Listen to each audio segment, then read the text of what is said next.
যুক্তরাষ্ট্রের সম্ভাব্য হামলা নিয়ে উদ্বেগের মধ্যে কৌশলগত হরমুজ প্রণালীর উপর পূর্ণ নিয়ন্ত্রণ বজায় রাখার দাবি করেছে ইরান। তেহরান বলছে তারা যুদ্ধ চায় না, তবে যে কোনো পরিস্থিতির জন্য পুরোপুরি প্রস্তুত। ইরানের ইসলামী বিপ্লবী গার্ড বাহিনীর IRGCর এক শীর্ষ কমান্ডার জানান, হরমুজ প্রণালীর স্থলভাগ, জলতল ও আকাশসীমা পুরোপুরি তাদের নিয়ন্ত্রণে।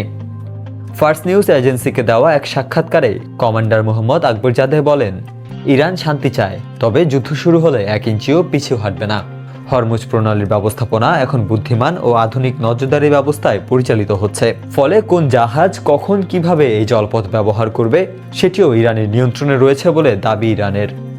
বিশ্ব জ্বালানি বাজারে অত্যন্ত গুরুত্বপূর্ণ হরমুজ প্রণালী। এই জলপথ দিয়েই পরিবাহিত হয় বিশ্বের সমুদ্রপথে বয়ে যাওয়া অপরিশোধিত তেলের প্রায় 1/3। প্রতিদিন প্রায় 2 কোটি ব্যারেল তেল ও তেলজাত পণ্য এই প্রণালী দিয়ে যায়, যার বড় অংশের গন্তব্য এশিয়া, বিশেষ করে চীন।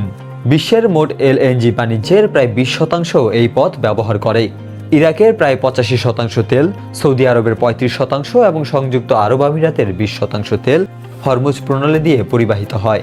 ইরানের নিজের তেল রপ্তানির বড় অংশও এই জলপথ নির্ভর। ইরানের সরকার বিরোধী বিক্ষোভের পর তেহরান ও ওয়াশিংটনের মধ্যে উত্তেজনা আরও বাড়ছে। ইরানের বিষয়ে সামরিক পদক্ষেপ সহ সব বিকল্পই বিবেচনায় রয়েছে।